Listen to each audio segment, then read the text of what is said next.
بسم اللہ الرحمن الرحیم۔ حضرت عمر فاروق رضی اللہ تعالیٰ عنہ خادم سے کہنے لگے بوڑھی سے پوچھا اماں السلام علیکم۔ وعلیکم السلام۔ اماں کیا بات ہے؟ تو اماں کہنے لگی جاؤ دوڑو، تمہیں کیوں بتاؤں، دیہات کی سیدھی سادھی بی بی، جاؤ بھاگ جاؤ۔ کہا نہیں اماں مہربانی کرو، اندر تو آنے دو۔ بڑی منت کے بعد اماں مانی۔ عمر فاروق عام آدمی نہیں جس سے دنیا کامتی ہے۔ حضرت عمر اندر گئے۔ اماں کیوں پریشان ہو؟ تو اماں کہنے لگی تمہیں کیوں بتاؤں، میرا اپنا دکھ ہے، چل اماں بتا دے، تیری مہربانی۔ اماں کہنے لگی میں ایک بیوہ ہوں، بے اولاد ہوں، کوئی میرا سہارا نہیں، مجھے عمر فاروق سے بڑی شکایت ہے، میرے اوپر 25 دینار کا قرضہ چڑھ گیا ہے اور 3 دن ہو گئے میں نے روٹی نہیں کھائی، اور عمر نے میری خبر نہیں لی۔ حضرت عمر کو پتہ چل گیا اللہ وارث ہے، اس کا کوئی 2 4 10 ہزار ووٹ کوئی نہیں، ایک میکے سے 6 مربے نہیں لے کے آئی، ایک اکیلی تنے تنہا۔ اور بھائی جب اللہ کا خوف ہوتا ہے تو پھر انسان ان غریبوں کو بھی بناتا ہے، پھر ریڑھی والے کی بھی اہمیت بڑھ جاتی ہے، پھر رکشے والے کی قدر بھی بڑھ جاتی ہے۔ حضرت عمر فاروق رضی اللہ تعالیٰ عنہ کہنے لگے اماں عمر سے شکوہ؟ کہاں؟ جناب عمر کہتے ہیں میں نے ایک جملہ کہا تو اماں نے تو مجھے لاجواب کر دیا۔ میں نے کہا اماں عمر کو کیا پتا کہ تو بھوکی اور مقروض ہے، اسے کیا خبر؟ تو اماں کہنے لگی کیا کہا تم نے؟ عمر کو خبر نہیں، اسے پتا نہیں؟ تو عمر سے کہو نا چھوڑ دے حکومت، اس کے حوالے کرے جو خبر رکھ سکتا ہے۔ کیوں بیٹھا ہے پھر؟ ہمارے حکمران کہتے ہیں ابھی میں صدمے میں ہوں، نکلوں گا تو بات کروں گا، نہ ادھر ادھر کی تو بات کر، یہ بتا کہ قافلہ کیوں لٹا، مجھے رہزنوں سے غرض نہیں، تیری رہبری کا سوال ہے، ہاں تجھے جواب دینا پڑے گا۔ حضرت سیدنا عمر فاروق رضی اللہ تعالیٰ عنہ سے اماں کہنے لگی نہیں خبر رکھ سکتا تو حکومت کیوں کرتا، چھوڑتا کیوں نہیں؟ تو حضرت عمر کہتے ہیں میں کانپنے لگا، دوڑے گئے جناب عمر۔ میں نے کہا اس اماں کا 6000 ووٹ نہیں کہ اس کی قدر کی جائے، یہ اماں کوئی بہت آکسفورڈ یونیورسٹی کی ڈگری ہولڈر نہیں کہ اس کی بات مانیں گے، کہ لاوارث ہے بیوہ بی بی۔ عمر دوڑے گئے، گھر سے اناج کا تھیلا کندھے پہ رکھا، 25 دینار بھی لیے، پکا پکایا کھانا بھی لیا۔ خادم کہنے لگا حضور مجھے دے دے میں اٹھا لیتا ہوں۔ تو حضرت عمر فرمانے لگے چل وعدہ کر قیامت کے دن بھی میرا بوجھ اٹھائے گا؟ کہنے لگا جی نہیں وہاں نہیں اٹھا سکتا۔ فرمایا پھر آج بھی نہ اٹھا، مجھے ہی اٹھانے دے، یہ میرا بوجھ ہے تو مجھے ہی۔ اماں کے سامنے 25 دینار بھی رکھے، پھر اماں کو حضرت فاروق اعظم نے 2 مہینے کا راشن بھی دیا، پکا پکایا کھانا بھی دیا۔ معمولی آدمی کی بات نہیں کر رہا، 24 لاکھ مربع میل کا حکمران۔ حضرت عمر مدینے میں بیٹھ کے کبھی للکار دے تو کیسے وہ کسریٰ کی ٹانگیں کانپے۔ جناب عمر فاروق رضی اللہ کھانا کھلا کے اماں چارپائی پہ تھی تو عمر نیچے بیٹھ گئے، کہنے لگے اماں چل عمر کو معاف کر دے، چل چل جانے دے، کوئی عرض نہیں، بیچارے کو پتہ نہیں چلا۔ تو اماں کہنے لگی تو نے پھر عمر کا ذکر چھیڑ دیا۔ بیٹے میرے گھاؤ بڑے گہرے ہیں، میرے زخم بڑے سخت ہیں، کلیجہ پھٹے تو تجھے دکھاؤں کتنی تکلیف میں، میں تو پکا ہوا پھالوں، کسی وقت بھی دنیا سے چلی جاؤں گی، میں نے عمر کو معاف نہیں کرنا۔ جب میں قبر میں جاؤں گی نا، نبی کریم علیہ السلام آئیں گے تو میں عمر کی شکایت کروں گی، میں کہوں گی حضور اس سے پوچھئے یا رسول اللہ بیوہ اور بوڑھی کا خیال ہی نہیں کیا؟ تو آپ کے غلام کہتے ہیں میں نے عمر کو کبھی اتنا روتے نہیں دیکھا جتنا آج روئے۔ کہنے لگے اماں عمر کو میں جانتا ہوں وہ کمزور ہے، یہ شکایت نہ لگانا، وہ کمزور ہے، مقابلہ نہیں کر سکے گا، یہ شکایت نہ لگانا، چل معاف کر دے۔ تو اماں کہنے لگی اچھا تو مجھے کچھ اچھا لگتا ہے، جا تیری خاطر عمر کو معاف کیا، تو پیارا لگا ہے، جا معاف کیا، تیری خاطر معاف کیا، تیری خاطر عمر کو معاف کیا۔ حضرت عمر فاروق کہنے لگے مجھے لکھ کے دو، کون اتنے جتن کرتا ہے؟ کون؟ کسی سے کہنے گا اپنی اماں کو منا لے تو کہتے ہیں نہیں میری غلطی کوئی نہیں تو مناؤ کس بات پہ، ہمیں تو 20 دلیلیں آتی ہیں، جا ابا کے پیر پکڑ لے۔ پتہ ہے نبی پاک علیہ السلام نے فرمایا جس کا باپ راضی ہوگا اسی کا اللہ راضی ہوگا، اور جس کا باپ ناراض ہوگا وہ سارا دن وظیفے پڑھے، اس کا اللہ راضی۔ یہ ابو داؤد شریف کی حدیث ہے۔ نا جی بڑی مہربانی پیسے نہ لائیے گا آپ، اب بات سنیں، کوئی میں سمیٹنے کی طرف آ رہا ہوں، ختم کر رہا ہوں، آپ میری بات پہ توجہ رکھیں۔ عزیز بھائی نبی کریم صلی اللہ تعالی علیہ وسلم نے جو اپنے غلاموں کی تربیت کی تو حضرت عمر فاروق کہنے لگے لکھ کے دو، لکھ دو. تو اماں کہنے لگی آپ لکھے میں سائن کر دیتی ہوں، آپ لکھ دیں میں سائن کرتی ہوں. حضرت عمر نے لکھا فلاں بنت فلاں کو عمر سے شکایت تھی، انہوں نے عمر کو معاف کر دیا. اماں سائن کرنے ہی لگی تھی، سائن کرنے ہی لگی تھی کہ مولا علی شیر خدا آ گئے، حضرت عبداللہ ابن مسعود آ گئے. اوہو عمر یہاں بیٹھے ہوئے، میں سارے مدینے میں تلاش کر رہا تھا، یہاں بیٹھے ہو، وہ کچھ لوگ ملنے آئے، نکلو. اماں نے سنا کہ یہ عمر تھے تو اماں اٹھ کے کھڑی ہو گئی. آج ہے عمر تھے، آپ عمر تھے؟ تو جناب عمر کہنے لگے اماں تم نے جو کہا ٹھیک کہا، لیکن اپنے وعدے پہ قائم رہے، یہ ذرا سائن کر دے. اماں نے سائن کیے تو حضرت عمر فاروق فرمانے لگے علی آ گئے ہو تو بطور گواہ تم بھی دستخط کر دو. عبداللہ ابن مسعود تم بھی بطور گواہ جب سائن ہوئے تو جناب عمر نے رکا لپیٹا اور مولا علی شیر خدا سے فرمانے لگے علی یہ رکھ لو، مجھے لگتا ہے میں تم سے پہلے دنیا سے جاؤں گا، اور جب میں پردہ کر جاؤں نا تو یہ رکا میرے کفن میں رکھ دینا. اگر حضور علیہ السلام نے پوچھا نا میری امت کے ساتھ کیا سلوک کر کے آئے ہو تو رکا نکال کے کہوں گا یا رسول اللہ ایک بوڑھی ناراض تھی میں اسے بھی راضی کر کے آیا. حضور یہ میں راضی. بھائی جب تک ہم اللہ سے نہیں ڈرتے معاشرہ اصلاح پذیر نہیں ہو سکتا. حضرت عمر فاروق رضی اللہ تعالیٰ عنہ نا باہر والوں کا بھی بڑا سخت حساب کرتے تھے. بڑا ایک گورنر صاحب نے لباس بڑا شاندار پہننا شروع کر دیا تھا تو حضرت عمر نے اتروا کے نا تو انہیں ٹاٹ کا لباس پہنا کے تو اونٹ چرانے کی ڈیوٹی دے دی تھی. اتنا سخت احتساب کرتے. کسائی کی دکان پر بھی 1-2 گھنٹے کھڑے ہوتے تھے. جو آدمی مسلسل 2 دن گوشت خریدتا تھا نا فرماتے تھے اس کا ٹیکس بڑھا دو، لوگوں کو دال نہیں مل رہی اور یہ روز گوشت کھاتا ہے. حضرت فاروق اعظم اس کو جزیہ کہا جاتا تھا اور کچھ اور معاملات ہوتے تھے بڑھا دیتے تھے. مسلسل جو 2 دن آدمی گوشت کھاتا تھا فرماتے تھے مدینے میں غربت ہے، اگر یہ والا نظام تم کرو گے تو غریب لوگ کس کی طرف دیکھیں گے. لیکن اس سے زیادہ بڑھ کر جو ان کی زندگی کا معیار اور سٹیٹس تھا وہ یہ تھا کہ اپنے گھر کا خاص خیال رکھتے، خاص توجہ کرتے. ملک شام سے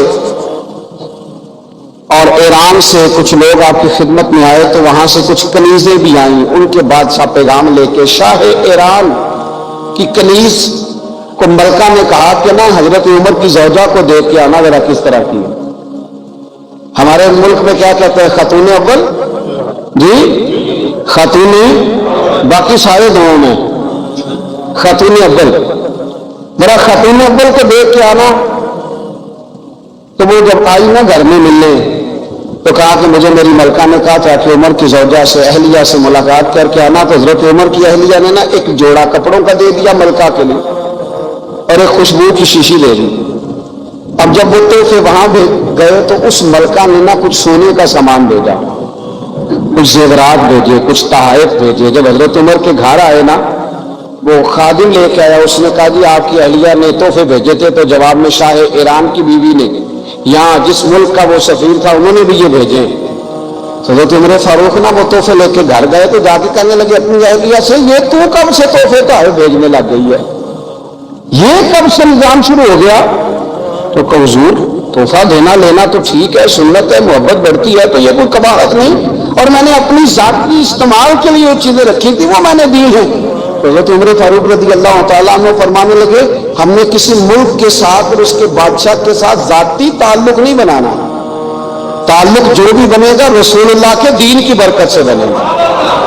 ذاتی رشتے نہیں ہم نے قائم کرنے. ذاتی آپ کے ملک کی جو ایئر لائن جس کا ہر سال خسارے کا ڈنڈورا پیٹا جاتا ہے نا، وہ ہمارے بادشاہ صاحب اور صدر صاحب اگر غیر ملکیوں کو گھوڑا کبھی بھیجنا ہو نا، گھوڑا تو پورا ایک جہاز گھوڑا لے کے تحفے میں جاتا ہے، پورا جہاز. غریب قوم کا یہ سرمایہ، اور قوم بڑی بادشاہ ہے لائنوں میں لا کے ووٹ دیتی ہے. 2 کام ہمیشہ لائن میں لا کے کرنے، ایک بل لائن میں لا کے جمع کرانا ہے اور ایک ووٹ لائن میں لا کے، تاکہ پھر پورے 5 سال لائن میں ہی لگے رہیں. مرضی سے آپ ووٹ دینا پر جو بات درست ہے اس کو سنو.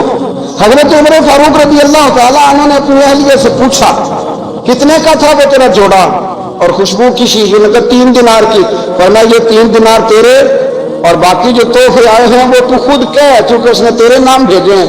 تو کہہ کہ میں مال غنیمت میں دیتی ہوں، تو کہہ میں مسلمانوں کو کہہ۔ تو زوجہ ہنس پڑی، کہنے لگی میں نام بھی کہوں تو مجھے کہنا تو پڑے گا ہی، کہنا تو میں نے ہے ہی، جو کہ سامنے عمر فاروق ہے، لہذا پھر میں کہہ دیتی ہوں میں نے دیا خزانے کو۔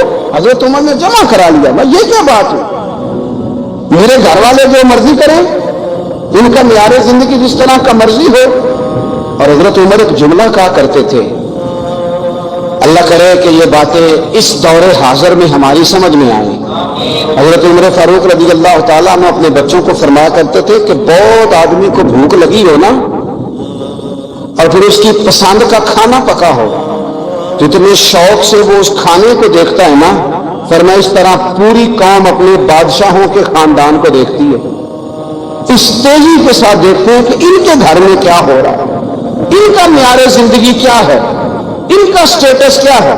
سیدنا فاروق اعظم رضی اللہ تعالیٰ عنہ نے اپنے گھر کے اندر اپنے بچوں، آپ کے بچے دونوں کاروبار کے لیے مصر گئے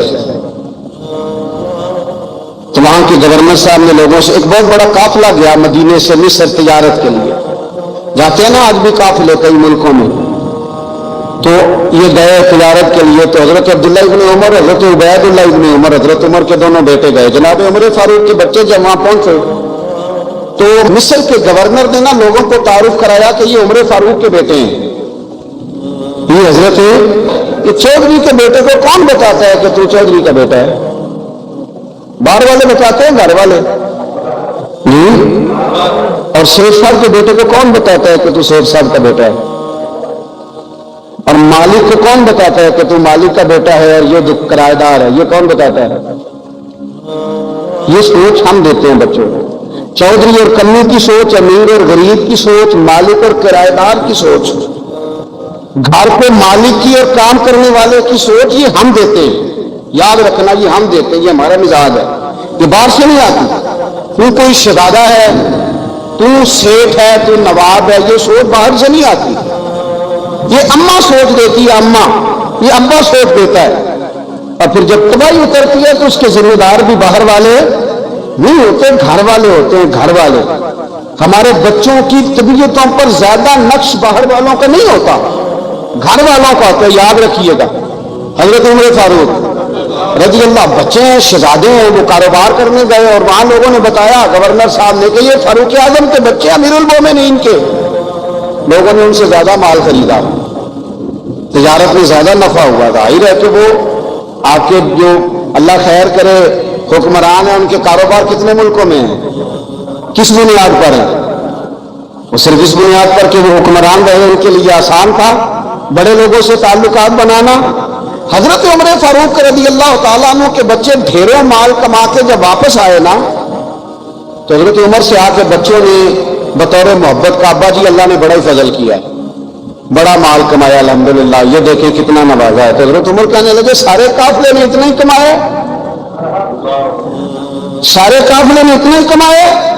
تو حضور نہیں، سارے قافلے نے اتنا نہیں کمایا، سب کو اتنا نہیں ملا، وہ تو وہاں گورنر صاحب نے لوگوں کو تعارف کرایا تھا کہ یہ عمر کے بچے ہیں، تو لوگوں نے پھر ہم سے بڑا ہی خریدا۔ تو حضرت عمر فرمانے لگے ٹھیک ہو گیا، میں بات سمجھ گیا، اس طرح کرو جو تمہاری اصل زر تھی نا، جو راز تھی وہ رکھ لو اور باقی سارا مال مال خزانہ میں جمع کرا دو، اس لیے کہ یہ تم نے تجارت نہیں کی، یہ تم نے اپنے باپ کا نام بیچا ہے، یہ تم نے امیر المومنین کے بیٹے ہونے کا فائدہ اٹھایا ہے۔ فرمایا یہ تمہارا نہیں حق، یہ مسلمانوں کا ہے، اس لیے کہ یہ مال تم نے محنت سے نہیں کمایا، یہ باپ کی کرسی کا فائدہ اٹھایا ہے۔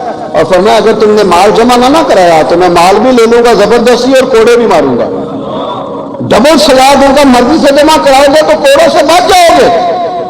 بڑے بیٹے نے تو جمع کرا دیا تو چھوٹا تھوڑا پریشان ہوا، تو حضرت عبداللہ ابن عمر چھوٹے کا ماتھا چوم کے کہنے لگے بیٹے چپ کر کے جمع کرا، یہاں بھی فخر کر کے ہم عمر کے بیٹے ہیں اور قیامت میں بھی فخر کریں گے کہ ہم فاروق اعظم کے بیٹے ہیں، یہاں بھی ناز کریں گے اور وہاں بھی ناز کریں گے کہ عمر کے بچے ہیں، ہمارے باپ نے خود بھی حلال ہی کھایا ہے، اور جب ہماری کمانے کی باری آئی ہے تو ہمیں حکم بھی حلال کھانے کا دیا۔ بھائی ہمارا مزاج نہیں، بچہ جب لے کے آتا ہے 2 لاکھ روپے تو کبھی پوچھے کہاں سے آئے، جب وہ پہلے دن غلط دوستوں کے پاس جا کے بیٹھتا ہے تو کبھی نکالا گھر سے اسے.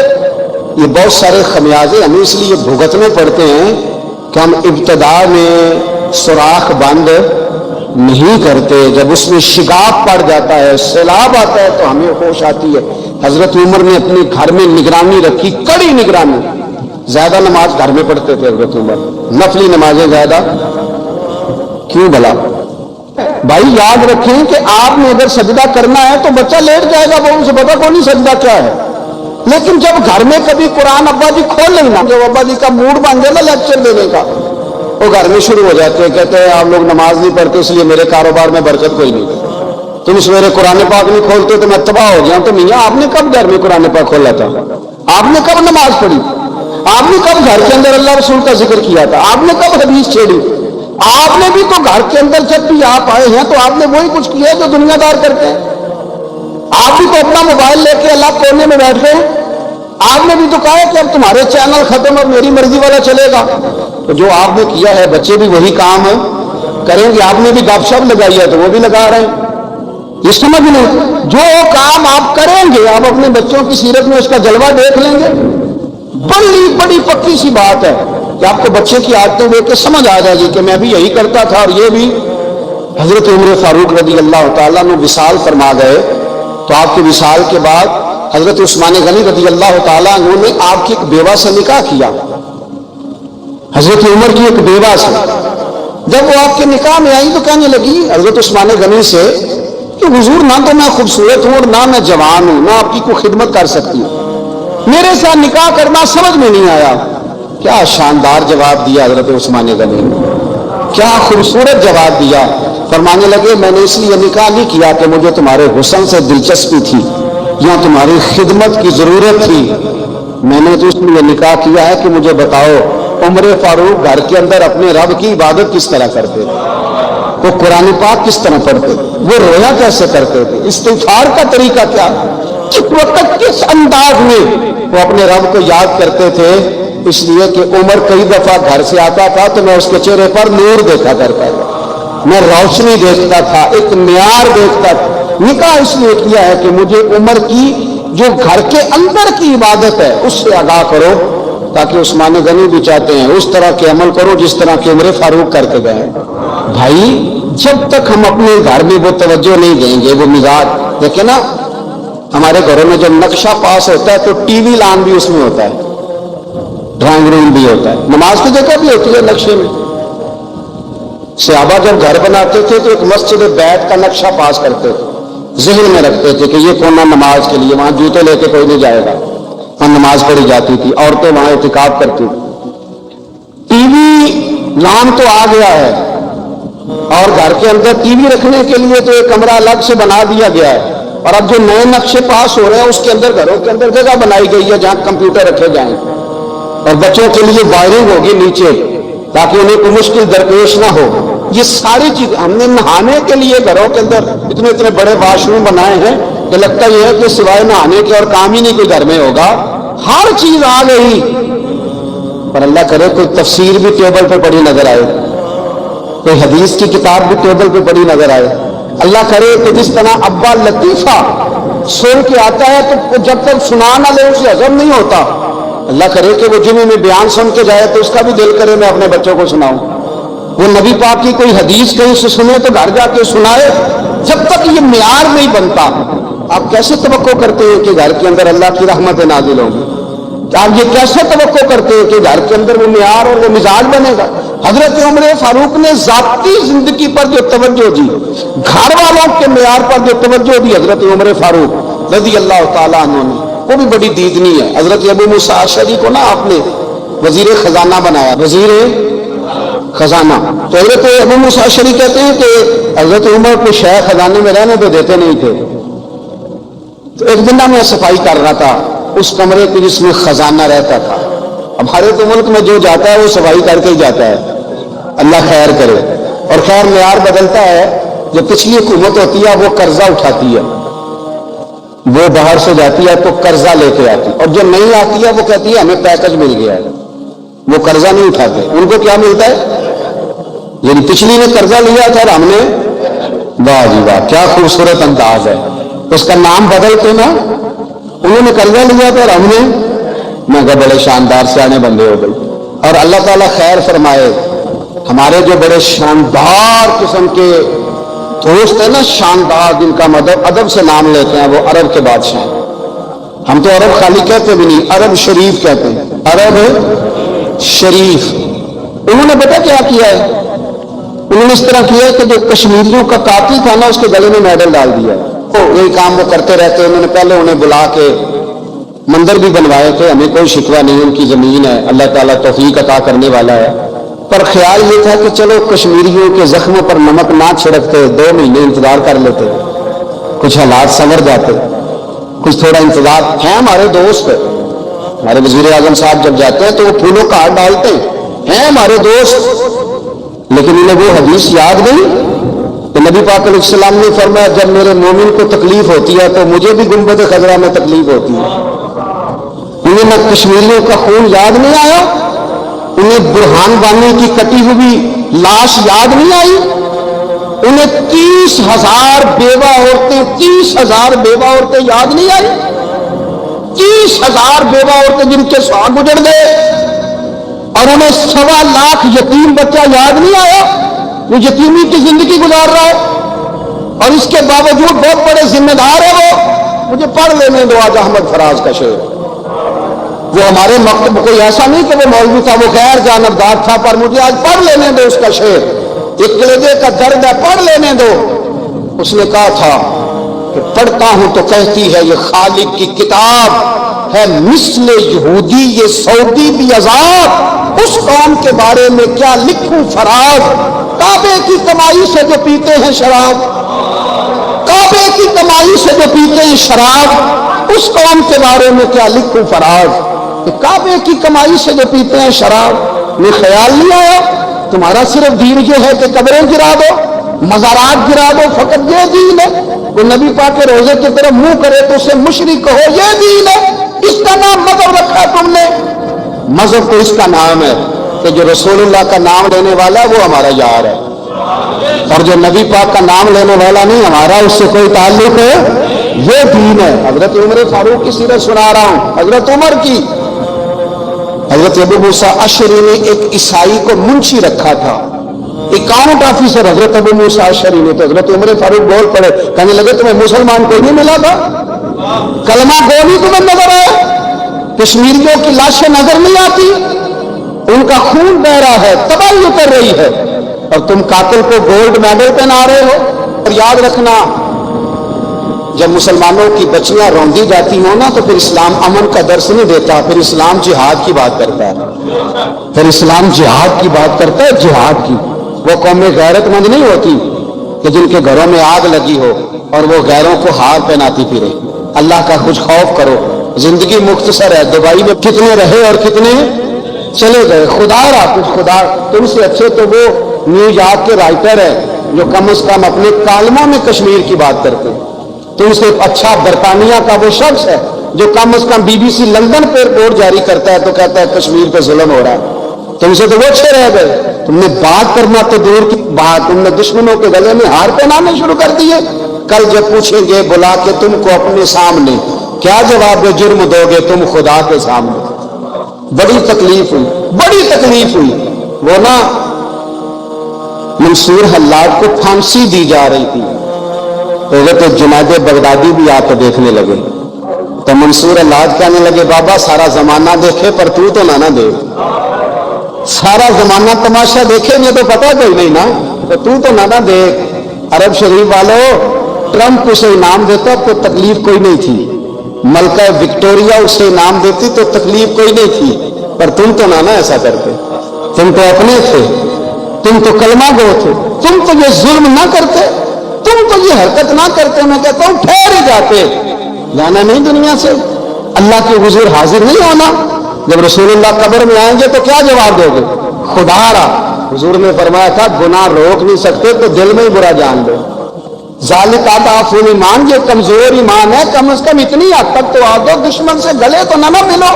خدا را سمجھے ہمارا پہلا تعارف یہ ہے کہ ہم رسول اللہ کے غلام ہیں.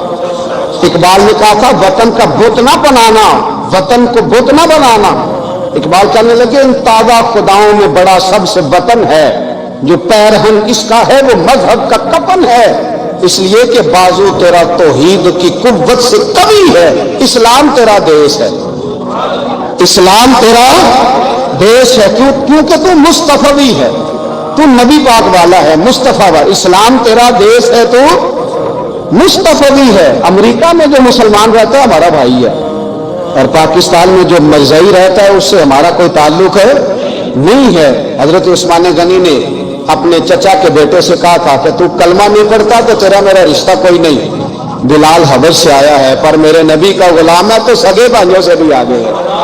ہزاروں قومیں وجود میں آئیں دہر میں خشک ترک رشتے سے، پر ہم نے بنیاد دوستی رکھی یاد خیر البشر کے رشتے سے۔ اپنی ملت پر قیاس اقوام مغرب سے نہ کر، خاص ہے ترکیب میں قوم رسول ہاشم، کچھ خیال کرے۔ پہلا تعارف دین ہے، اگر دین نہیں تو پھر کسی وطن کی کوئی ضرورت ہے؟ اس لیے کہ پاکستان کا تصور اقبال نے پیش کیا نا، تو اقبال کہنے لگے ان تازہ خداؤں میں بڑا سب سے وطن ہے، جس کو تم بت بنا کے پوجتے ہو۔ ہمارا وطن تو ہمیں جان سے زیادہ پیارا ہے، پر پہلے پاکستان نہیں، پہلے اسلام، پہلے اسلام تیرا دیش ہے، تو مصطفی ہے۔ تو آمدان بسر مطلب حضرت عمر فاروق رضی اللہ تعالی عنہ۔ حضرت سیدنا ابو موسیٰ اشعری کہتے ہیں کہ میں نے نا صفائی کی، مال غنیمت کی میں نے صفائی کی، تو ایک دینار مجھے نا کہیں پڑا ہوا مل گیا، تو فرماتے ہمیں اجازت ہوتی تھی کہ ایک آدھ دینار ہم اپنی مرضی سے کہیں خرچ کر۔ تو حضرت عمر کے بیٹا گزر رہا تھا تو حضرت ابو موسیٰ اشعری کہتے ہیں میں نے صفائی کی تو ایک دینار نکلا، تو میں نے وہ ایک دینار نا حضرت عمر کے بیٹے کو دے دیا۔ میں نے کہا لو بیٹا اپنی چچا کی طرف سے تحفہ۔ تو گھر جا کے انہوں نے حضرت عمر کو بتایا کہ چچا نے پیسے دیے، چھوٹے بچے تھے۔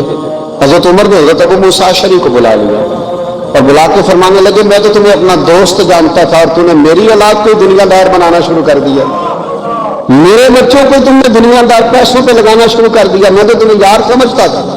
فرمایا تمہیں چاہیے تھا میرے بیٹے کو نصیحت کرتے کہ بیٹا پیسوں سے رب راضی نہیں ہوتا، اس کی رضا والے کام کیے جائیں تو رب راضی ہوتا ہے۔ اور فرمایا تمہیں کوئی اور گھر نہیں ملا تھا تباہ کرنے کے لیے، میرا ہی گھر ملا تھا، اٹھاؤ اپنا دینار اور خبردار آج کے بعد میرے بچوں کے ساتھ یہ والی نیکی نہ کرنا۔ اور ہمارا کیا سٹیٹس ہے، دوستی ہے یہ، اس سے جو تحفے زیادہ دے، یہ بچوں کو خراب کرنے میں مدد ہے زیادہ کرے اس کے ساتھ ذرا۔ حضرت عمر نے گھر پہ اور سب سے بڑھ کر اپنی ذات پہ توجہ کی۔ حضرت ابو مالک رضی اللہ تعالیٰ عنہ کہتے ہیں میں عمر کے پیچھے پیچھے ایک باغ میں گیا، اکثر اس باغ میں جایا کرتے تھے، اور عمر جاتے نا تو درخت کے نیچے بیٹھ گئے اور فرمانے لگے امیر المومنین اللہ سے ڈر جاؤ، ورنہ جس رب نے حکومت دی ہے وہ عذاب بھی بڑا دے گا، ڈر جا رب سے۔ کبھی ساری زندگی حضرت عمر نے اپنا کوئی تعارف نہیں کرایا، کبھی نہیں۔ ایک بندے نے آپ کے سامنے تعریف کر دی آپ کی تو فرمانے لگے تو خود بھی ہلاک ہوا اور مجھے بھی ہلاک کر دیا، کیا ضرورت پڑی ہے میری تعریفیں کرنے کی، اتنی دیر میری تعریف میں لگائی، اللہ کا ذکر کرتا رب تجھے ثواب دیتا، حضور پہ درود پڑتا تو رب تیرے اوپر رحمتیں نازل کرتا، کس چکر میں ہے؟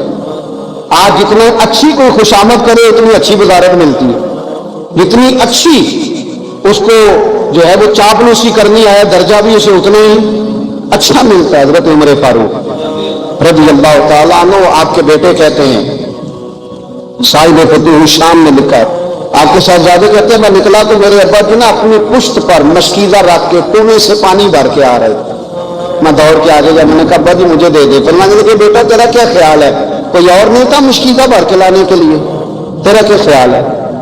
کہا ابا جی بڑے لوگ تھے پر آپ کیوں اٹھا رہے؟ فرمانے لگے نفس نا ذرا میرا بڑا ہو گیا تھا، اسے ذرا ذلیل کر رہا ہوں، ذرا اپنا محاسبہ کر رہا ہوں، یہ مجھے کہہ رہا تھا تو بڑی چیز ہے، تو میں نا ابھی مشکیزہ گھر رکھ کے آؤں گا، پھر تیری ماں نے مجھے کہا ہے کہ گھر میں لکڑیاں کوئی نہیں جلانے کے لیے، پھر میں جنگل سے لکڑیاں کاٹ کے لاؤں گا۔ اب میں امیر المومنین بن کے نا کہ میرا نفس تھوڑا بڑا ہو گیا۔ اب یقین کریں ہمارا ہاضمہ خراب ہو جاتا ہے جب تک ہمارا تعارف صحیح نہ ہو، ہمارا تعارف ٹھیک نہ ہو، میں یہ ہوتا ہوں میں وہ ہوتا ہوں، چھوڑ مٹی دیں تے مٹی رہنا ہی، مٹی دیں تے مٹی دیں تے مٹی رہنا ہی، ایویں کادی بلے بلے، اج مٹی دے اتے بندیا تے کل مٹی دے تھلے، مٹی دیں تو مٹی رہنے کافی بل مجھے پوچھ لو، مجھے جان لو، میرا نام لے لو، میں بھی آیا ہوں، میں بھی ہوتا ہوں، میرا بھی یہ تذکرہ ہے، میں بدکار پرانا خادم، کسے در ملی نٹ ہوئی، یہ تو واسف یار میں نظر جو کی تھی تو واسف ہی ہوئی، یہ تو بڑی بات کی بات ہے، تو بات کی بات ہے صاحب، ورنہ من نانم کے من نانم جو ہم ہیں اس کا ہمیں پتا تو ہے نا بھائی، کبھی بھی یہ جو ذات کا چکر ہے نا، میں بھی ہوں، مجھے بھی، او بھائی یاد رکھو میں کون ہوں، یہ جو نام نمود اور یہ خواہشیں اور یہ جو وقار، یہ تو کمزور لوگوں کا طریقہ ہے، جس کو اپنا تعارف کرانا پڑ گیا اس سے بھی زیادہ کمزور کوئی ہے، فوٹو میں دکھاتا پھرتا ہے فلانے کے ساتھ فوٹو فلانے، تو کمزور بندہ یہ کام کرتا۔ حضرت عمر فاروق ہے، اللہ اکبر، حضرت عمر جیسا بندہ 24 لاکھ مربع میل کا حکمران، اور شاہ روم کو خط لکھ کے کہتا ہے میں منت نہیں کرتا، میں حکم دیتا ہوں، اتنا تگڑا بندہ۔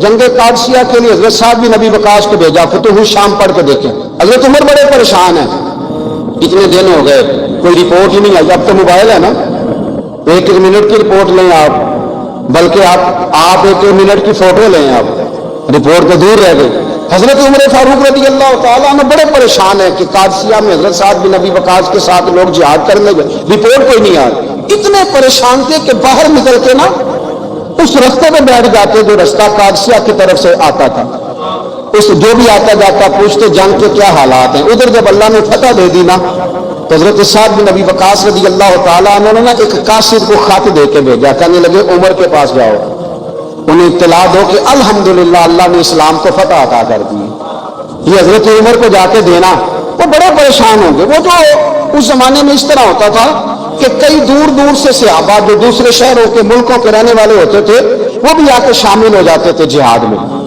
کوئی ایک دفعہ مدینے آیا، کوئی 2 دفعہ آیا، پھر اپنے اپنے علاقوں میں بہت سارے لوگوں نے زیادہ دفعہ حضرت عمر کو دیکھا بھی نہیں تھا۔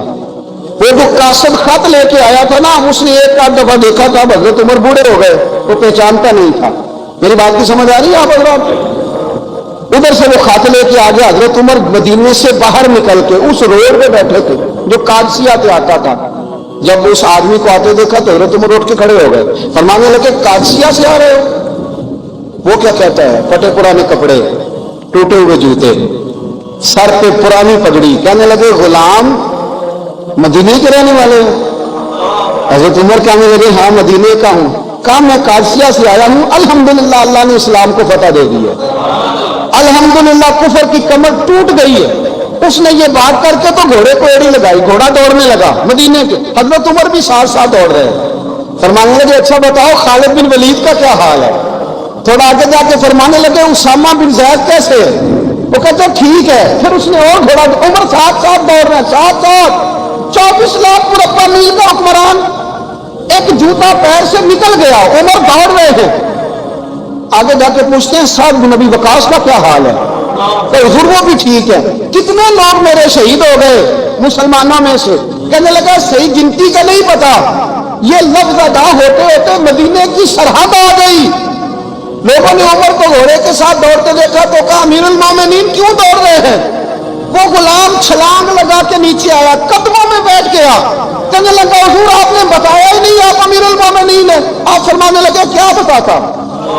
میں تو اونٹ چلانے والے کا پتر ہوں، کیا بتاتا؟ وہ عمر ہوں جس نے اپنے گناہوں کا حساب دینا ہے، کیا بتاتا؟ جو سعد بن نبی وقاص کو جہاد پہ بھیج کے کچھ بزدلوں کی طرح گھر میں بیٹھا ہے، کیا بتاتا؟ کوئی حیثیت نہیں، کوئی تعارف، تو نے اچھا کیا، تو تو مجاہد تھا، مجھے ساتھ ساتھ دوڑایا، تو نے اچھا کیا۔ جتنے لوگ تھے چیخے مار کے رونے لگے۔ حضرت فاروق اعظم سے کہنے لگے عمر جب تک تیرے جلوے رہیں گے اللہ کامیابیاں ہی عطا فرمائے گا، جب تک تیرا رنگ رہے گا اللہ تعالیٰ نوازتا ہی رہے گا۔ کچھ نہیں، کبھی اپنا ظاہر ہی نہیں کیا۔ بہت بڑے تھے، بہت بڑے تھے حضرت عمر، بڑے تھے، لیکن ساری زندگی اپنے محاذ۔ حضرت ابو رافع غلام تھے، قرآن پاک بڑا سونا پڑھتے تھے۔ حضرت عمر جب بھی انہیں ملتے کہتے ابو رافع تو عمر سے اچھا ہے، قرآن بڑا شاندار پڑھتا ہے۔ تو وہ کہتے حضور اگر میں قرآن صحیح پڑھتا ہوں تو آپ کو قرآن کی تشریح زیادہ صحیح آتی، آپ بھی تو مجھ سے افضل ہیں۔ تو آپ فرماتے نہیں پھر بھی تو مجھ سے افضل ہے، کیوں؟ اس لیے کہ تو اپنی غلام اپنے آقا کی نوکری بھی ٹھیک کرتا ہے، رب کی عبادت بھی ٹھیک کرتا ہے۔ اور مجھے خالص صرف عبادت کرنی ہوتی ہے وہ بھی ٹھیک نہیں کر پاتا. ساری زندگی اپنا محاسبہ, ساری زندگی اپنے گریبان میں دیکھا, ساری زندگی اپنے آپ کو پرکھا, اپنے آپ کو ٹٹولا. 62 سال عمر بیت گئی. حضرت حذیفہ بن یمان ایک صحابی تھے, میرے نبی کریم علیہ السلام نہ ان سے راز کی باتیں کرتے تھے. ہر بندے کا ہضمہ ٹھیک نہیں ہوتا, سب سے راز کی بات نہیں کرنی چاہیے. حضرت حذیفہ بن یمان کہتے ہیں حضور راز کی باتیں بتاتے. مدینہ منورہ میں جو منافقین تھے ان کی لسٹ بھی نبی پاک نے حضرت حذیفہ بن یمان کو دی تھی. جب کوئی مشکوک آدمی مر جاتا نا تو صحابہ کہتے ہیں ہم دیکھتے اگر حضرت حذیفہ نے جنازہ پڑھا تو ہم بھی جنازہ پڑھ لیتے. نبی پاک نے بھی کچھ جنازہ نہیں پڑھے. ترمذی میں ہے فرمایا عثمان سے جو بغض رکھے اس کا جنازہ نہیں پڑھیں گے. حضرت حذیفہ بن یمان اگر جنازہ پڑھتے تو لوگ پڑھتے, وہ نہ پڑھتے تو لوگ جنازہ نہ پڑھتے. حضرت حذیفہ بن یمان کہتے ہیں جناب عمر فاروق کی خلافت کے آخری ایام تھے, کچھ دنوں کے بعد وہ شہید ہو گئے. فرماتے آدھی رات کا وقت تھا, میں گھر میں سویا تھا بڑا بے فکر, اچانک میرے دروازے پہ دستک ہوئی, میں گھبرا کے اٹھا. اتنی رات کو کون آیا؟ اتنے قربان جاؤں. دروازے پہ گیا تو امیر المومنین فاروق اعظم دروازے پہ. میں نے کہا عمر کوئی حکم تھا تو مجھے بلا لیتے. کہنے لگے میں نا امیر بن کے نہیں آیا, تیرا ویر بن کے آیا ہے. امیر المومنین کی حیثیت سے سرکاری کام سے بلاتا تو وہاں بلاتا, مجھے ایک ذاتی کام پڑ گیا. کہتے میں نے عمر کو گھر کے اندر بلا کے چارپائی پہ بٹھایا. میں نے کہا حضور میں غریب آدمی, میں کیا آپ کے کام آ سکتا ہوں؟ تو کہتے ہیں انہوں نے نا مجھے ساتھ بٹھا لیا, پھر میرا ہاتھ پکڑ لیا. کہنے لگے تو عمر کو جانتا ہے, عمر جھوٹ نہیں بولتا. سبحان اللہ و بحمدہ